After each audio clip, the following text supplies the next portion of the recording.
Corporate industrial greed has found a new way to extract oil from the earth. TransCanada plans to construct a $7 billion pipeline, which will carry 800,000 barrels of carbon-heavy tar sands oil from Alberta, Canada, across the U.S. to the Gulf Coast. It would expand 1,700 miles, cutting through 6 states, most of which is Indian country and some of the most environmentally sensitive areas in the United States. If the Keystone KXL Pipeline is built, it will be one of the most disastrous and destructive oil projects in history.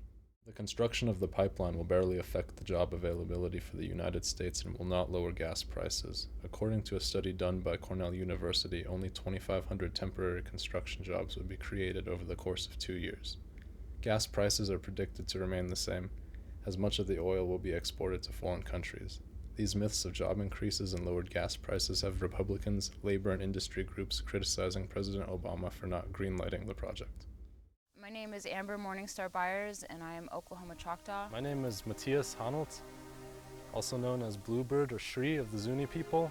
Hi, my name is Dalton Torres. I'm from San Alfonso Pueblo. My name's Ticha Mayako. I'm a member of the Shoshone-Bannock tribes. My name is Sonia Po. I'm from Germany. I'm a Chase Pequin. Emily Peck. My name is Taylor Baker. I am of the 3 affiliated tribes in Newtown, North Dakota. My name is Christina Castro, and my tribal affiliation is Jemez and Taos Pueblo here in New Mexico.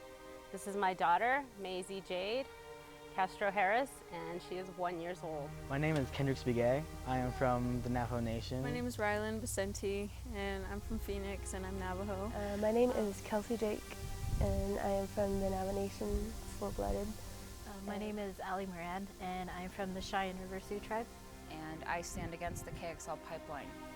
I'm here today to say that I stand against the KXL Pipeline. And I stand against the KXL Pipeline. I'm against KXL Pipeline. And I'm against the KXL Pipeline. I stand against the KXL Pipeline. And I am against the KXL Pipeline. And I'm against the KXL Pipeline. And I am against the KXL Pipeline. I don't support it because the damage that it can cause. I don't support that it's a non-U.S. company trying. From the tribes that are going to be affected, because they're the ones that, you know, legitimately have reason to not. This is just our opinion. I think that building that pipeline would really hurt, you know, Mother Earth. I want our future children to be able to drink pure water. I think our children are the ones that are going to be the long-term sufferers for this Keystone Pipeline. Once this happens, there's no going back.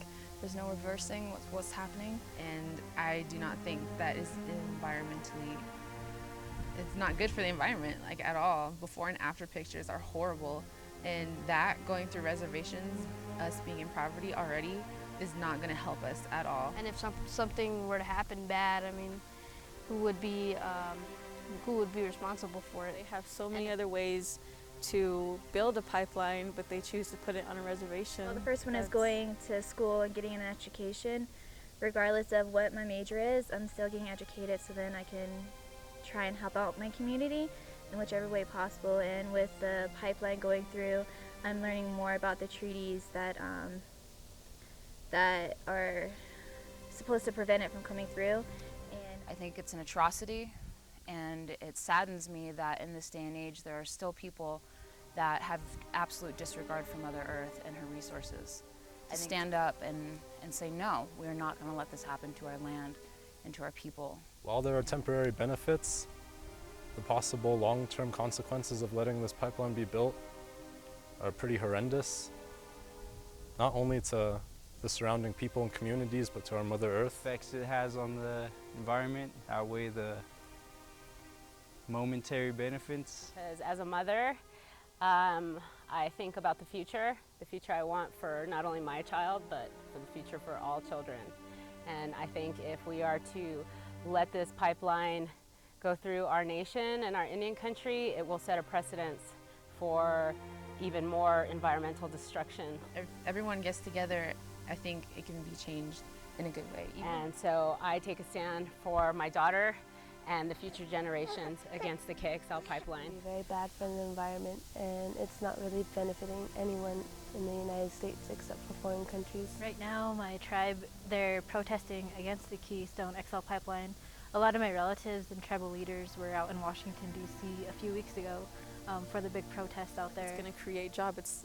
It's going to create jobs, but for how long? You know, for 2 years. Native Americans only make up like 1% of the population for the United States. It could affect the water tables, and if it's coming through South Dakota, which it intends to, that's why we're fighting against it, is that my reservation, we're right next to the Missouri River and also the Cheyenne River.